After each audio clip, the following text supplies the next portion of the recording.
Alasannya sakit semua. Hari kejepit. Hari ini kita akan melanjutkan materi minggu lalu tentang fish and seafood.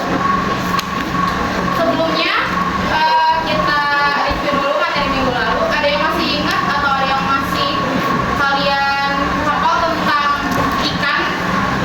Entah itu pengertiannya.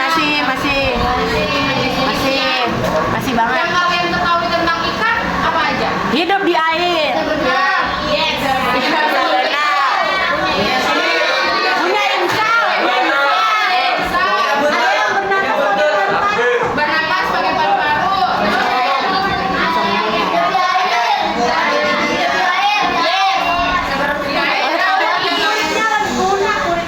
Kulit lunak. Terus bersisik. Ada lagi? Bermata.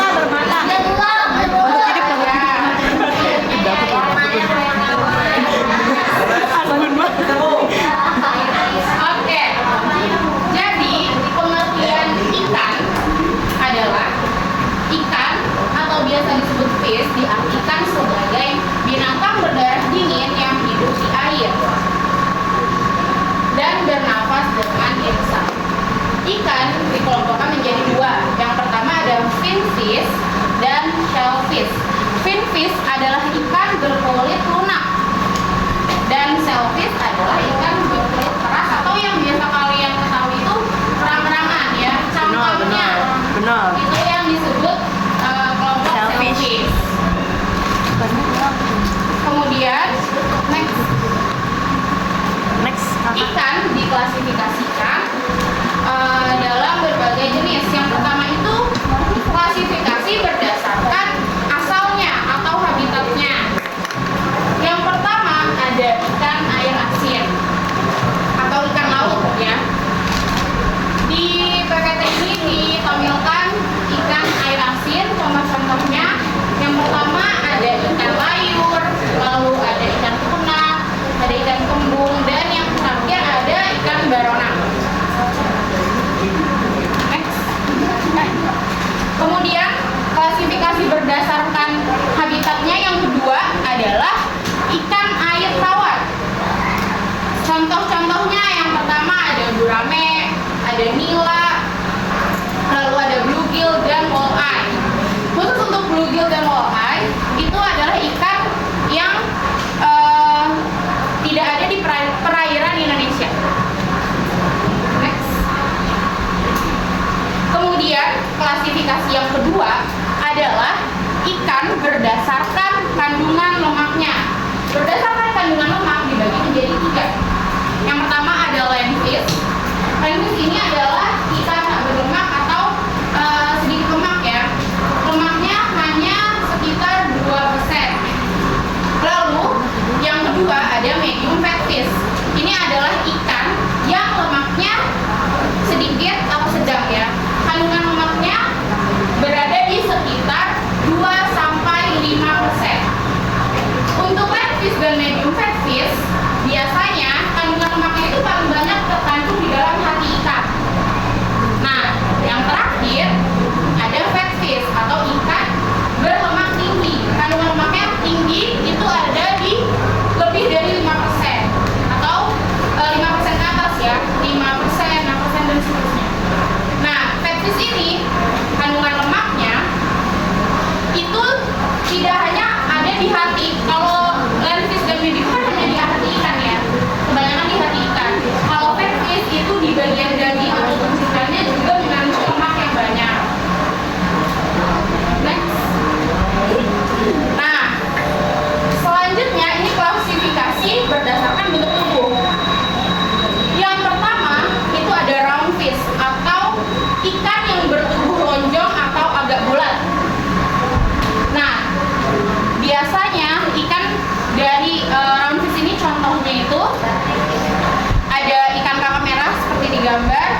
gitu, bola mata.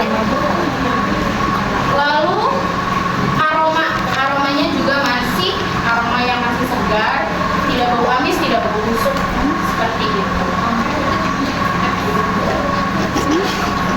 Sebelum kita lanjut ke bagian seafood, ada yang ingin bertanya tentang ikan?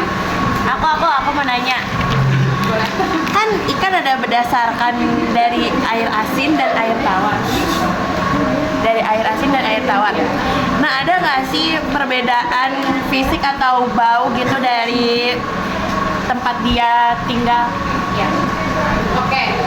Pertanyaannya bagus ya. Untuk ikan air tawar dan ikan air laut atau air asin, perbedaannya yang paling bisa kita ketahui pertama itu adalah bentuknya atau ukurannya. Ukuran ikan laut itu biasanya lebih besar daripada ikan air tawar. Ukuran ikan laut itu bisa mencapai lebih dari 12 cm. Untuk di ukuran timbangannya bisa lebih dari 5 kilo ke atas. Lalu untuk yang kedua, ciri-ciri pembedanya itu dari penjualannya. Panjang penjualannya. Misalnya nih, kalian kalau beli ikan air tawar kan di pasar itu dijual dalam kondisi hidup yang masih di akuariumnya, di kolam wadahnya itu di baknya. Nah, kayak kalian beli ikan lele, ikan mujair, itu kan semuanya dalam kondisi hidup dan baru dipotong atau dibunuh setelah pembelian gitu kan. Nah, itu kalau ikan air laut atau air asin dijualnya dalam kondisi sudah mati. Itu yang membedakan ya. Nah, karena kondisi ikan laut ini dijual dalam kondisi mati,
udang kulitnya itu seperti bertumpuk, nah itu namanya bersegmen. Jadi itu yang dimaksud dari ciri-ciri crustacea tadi. Lalu contoh dari crustacea ini antara lain ya, ada lobster, ada rock lobster, ada shrimp, ada crab, dan lain-lain. Nah, yang pertama kita bahas udang dulu ya. Udang adalah binatang yang hidup di perairan, khususnya sungai, laut, atau danau. Jadi udang ini bisa hidup di perairan manapun, bisa di air asin atau air laut, bisa juga di air tawar ya, di danau contohnya. Lalu udang juga tumbuh di air payau. Air payau itu adalah sungai yang berbatasan langsung dengan air laut. Jadi airnya bercampur antara air tawar dan air laut. Itu disebutnya air payau. Udang juga bisa tumbuh di air payau. Selain udang yang bisa tumbuh di air payau itu juga ada ikan salmon. Ikan salmon juga tumbuhnya di air payau. Kemudian ini adalah contoh-contoh udang air tawar. Yang pertama ada udang galah dan udang elang. Kemudian kalau udang yang tumbuh di air laut ada udang rindu, udang jepun, dan udang faname. Nah, ini ciri-ciri memilih udang yang segar. Yang pertama, warnanya jernih, tidak terdapat titik-titik. Jadi daging udang itu warnanya aslinya kan ketika mentah jernih ya, bening seperti bening transparan gitu ya. Nah, kalau udang yang udah tidak segar itu mulai muncul bintik-bintik kemerahan atau kehitaman. Seperti udang matang itu kan berubah warnanya jadi merah ya. Nah, kalau di penjual itu menjual udang yang warnanya sudah berubah, ada bintik-bintik merahnya seperti udang matang, itu ciri-ciri udang yang sudah tidak segar ya. Dilihat dari warnanya udah mulai kemerahan atau belum. Lalu udang segar terlihat kekar bila ditekan dagingnya terasa keras. Jadi kalian kalau beli udang kalian cek dulu, ditekan sama kayak ikan tadi, cara ngeceknya ditekan dagingnya. Kalau misalnya kenyang keras itu berarti masih segar. Lalu kaki dan kulit serta kepalanya tidak mudah lepas ya. Jadi kaki, kulit, dan kepala itu tidak mudah hancur ketika kalian sentuh gitu ya. Cara ngeceknya itu kalian sentuh. Kemudian aromanya segar, khas amis udang, tidak berbau busuk. Nah, jadi nanti kalau kalian belanja beli udang, diperhatikan ini ciri-ciri udang segar dari warnanya, dari tekstur kulitnya dan dagingnya, juga dari aromanya. Next. Nah, ini ada perbedaan shrimp dengan prawn. Masih banyak banget ya. Ini kan tadi yang disebut kulit berkutu ya, berlapis ini. Perbedaannya kalau shrimp adalah nih, di sini di kulit yang garis kedua itu kulitnya menimpa kulit pertama dan kulit ketiga, jadi dia menimpa nih. Nah, itu ciri-cirinya yang shrimp ya, shrimp.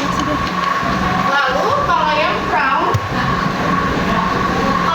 ini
kepiting atau rajungan yang masih lengkap jadi termasuk capitnya. Jadi jangan ada yang capitnya ada yang buntung.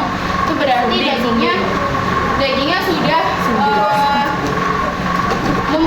lembek gitu loh, gampang hancur. Nggak fresh, Ya, tidak fresh. Lalu terakhir tekan dengan jari pada bagian belakang kepiting.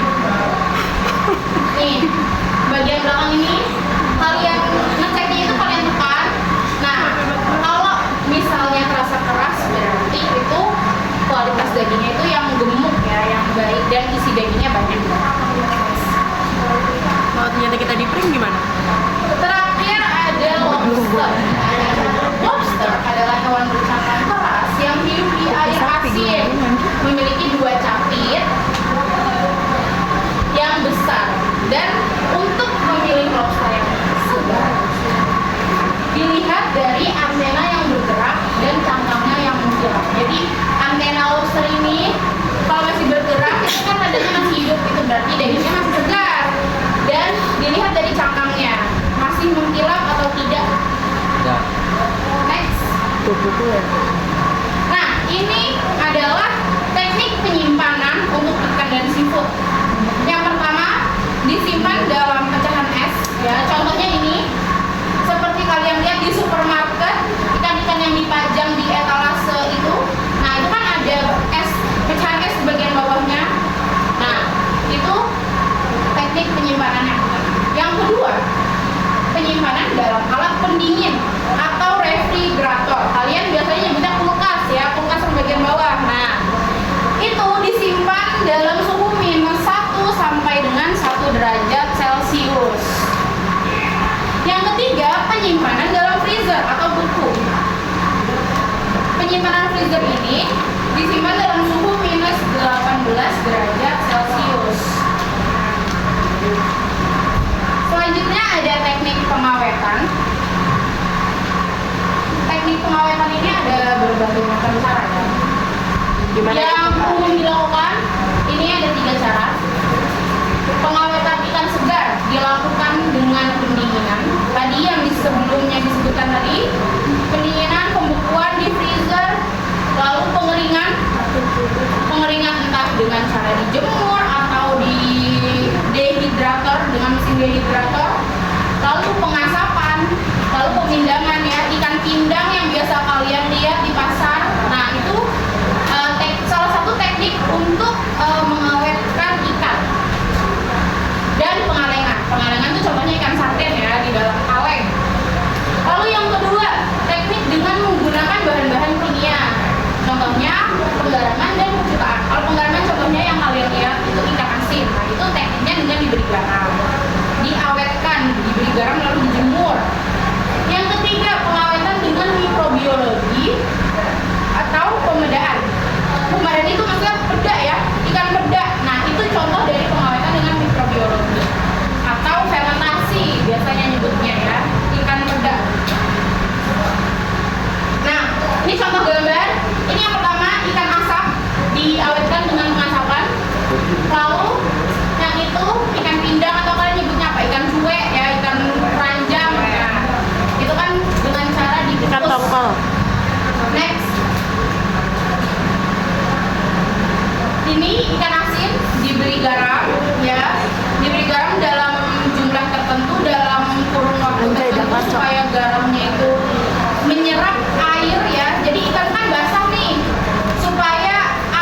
atau disebut dengan roll fish. Jadi filet tadi diisi dengan bahan tertentu ya untuk penyajiannya, terus kalian gulung, terus kalian sajikan. Lanjut. Nah, ini potongan ikan guzhong. Nah, potongan filet tadi ini kan kalau ikan utuh ya begini, utuh tubuhnya, lalu kalian bagi dua dulu, kalian bagi dua jadi setengah, baru dipotong miring memanjang. Nah, itu namanya potongan guzhong. Lalu selanjutnya krongcong. Ini adalah potongan ikan yang dipotong bulat utuh. Jadi utuh ya, maksudnya masih ada kepalanya, masih ada kulitnya, tulangnya, dan semuanya utuh dipotong biasa. Jadi kalian potong langsung dengan ketebalan sekitar 1,5 sampai 2 cm untuk potongan keroncong ini. Next, potongan ikan darne. Potongan ikan darne ini sama seperti sebelumnya. Bedanya kalau keroncong tadi pakai flat fish, pipih, ikan yang pipih. Kalau ini darne, ikan yang bulat, round fish. Jadi bentuk dagingnya seperti pada gambar, karena ikannya dagingnya banyak ya. Nah, supreme. Kalau tadi kan yang pertama itu dipotong ini ya, dipotong setengah. Nah, ini utuh tidak dibelah dua, tapi langsung kalian potong menyerong gitu ya. Ini sama dari ikan filet juga, jadi sudah bersih dari tulang.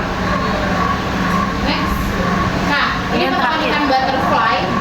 Jadi ikan filet tadi dari bentuknya utuh tadi kalian belah menjadi dua ya, seperti butterfly. Habis deh. Nonton. Nah, ini adalah selanjutnya video potongan ikan. Dua kali cepat aja, dua kali cepat. Bawon.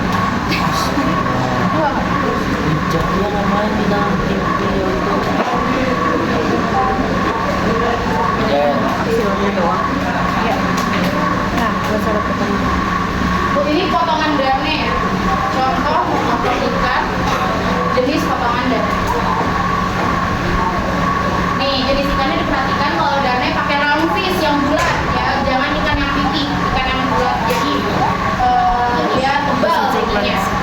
Nah, jarak memotongnya itu sekitar 1,5 atau 2 cm ketebalan daging.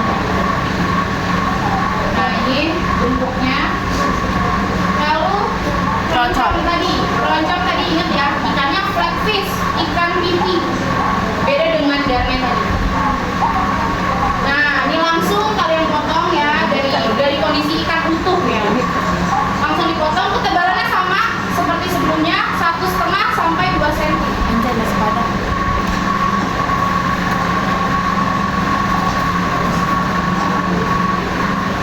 Nah, ini dia contohnya dari ikan flat fish ya, pipih ya.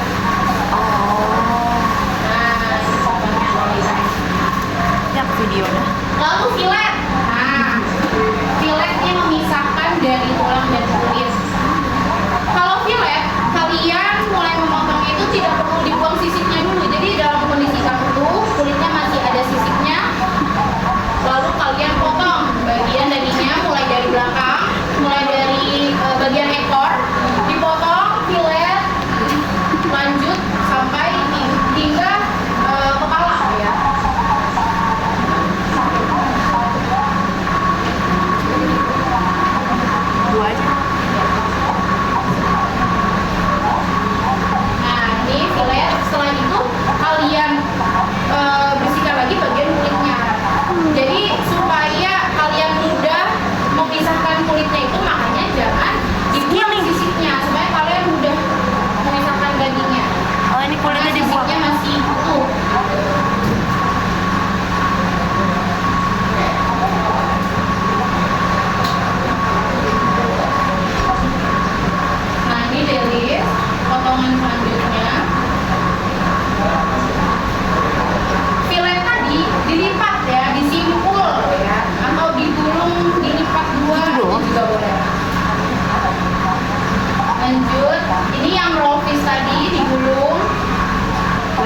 dipotong.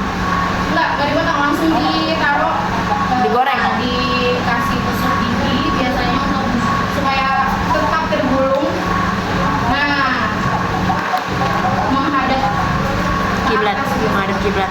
Lalu supreme tadi potongan dari file dipotong, tebalannya sama ya, masih sama 1,5 sampai 2 cm di antara ketebalan segitu. Lalu ada gujong.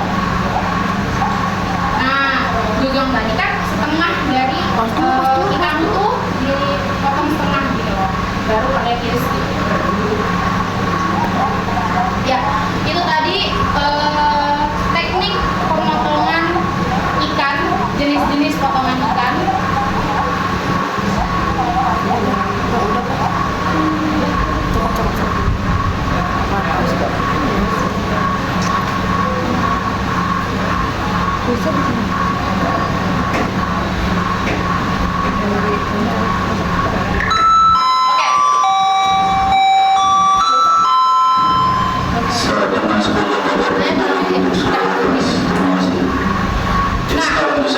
Materi kita hari ini sudah habis. Jadi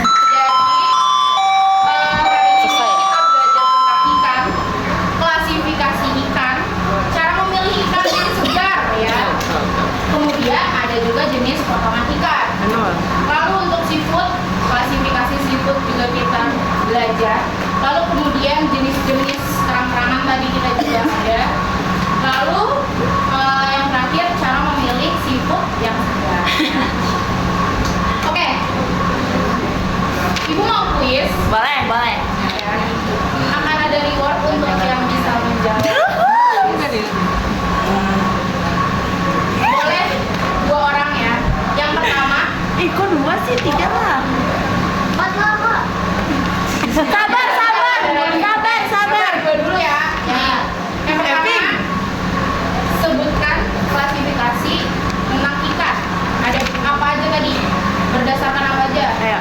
Nah, terus yang kedua, orang yang kedua nih ya. 2 orang, yang satu klasifikasi yang kedua itu tentang seafood. Seafood tadi dibagi jadi apa aja? Klasifikasinya. Oke. Yang pertama yang ikan ya, tunjuk tangan. Sabar. 1, turun. Ini udah turun. Ikan nih. 1, 2, 3. Tuh, yang belakang. Ya, ikan. Ikan itu ada di air asin, air tawar, terus dia ada whitefish, medium fatfish, sama whitefish. Terus ikan berdasarkan bentuk tubuh ada crawfish sama flatfish. Yang landfish itu berdasarkan apa? Landfish dan fatfish itu tadi berdasarkan apa? Berdasarkan jumlah apa ya? Lemak pada ikan. Whitefish lemaknya 2%. Ya. Terus medium fatfish itu lemaknya 2 sampai 5%. Ya. Flatfish itu lemaknya lebih dari 5%. Oke, tepuk tangan buat teman-teman. Pertanyaan kedua. Klasifikasi seafood. Ya, seafood nih ya. Siap ya. Dibagi menjadi berapa, Ya, Cina? hitungnya. 1, 2, 3. Aku dong. Ya. Moluska dan krustasea. Dijelaskan dong Kalau apa moluska sih? itu dia berada di perairan laut arus lemah dan juga bercangkang. Sedangkan krustasea biasanya kulitnya bersegmen atau berbuku-buku dan kakinya beruas dan mempunyai capit. Ya. Bisa disebutin nggak? Satu aja contoh Bisa banget. Kalau moluska itu ada siput, ada keong, Ya. tiram, cumi dan gurita. Kalau krustasea ada udang, kepiting dan lobster. Oke, tepuk tangan untuk Gila. temennya. Ada lagi? Ada yang mau hadiah lagi? Apa ya? Ini aja deh, ciri-ciri memilih ikan segar. Sabar. Iya, dihitung ya. Turun dulu tuh. 1, 2, 3. Nah, lu apa? Heran gue nggak masih Itu warna pada kulitnya mengkilap dan bola matanya segar. Oke.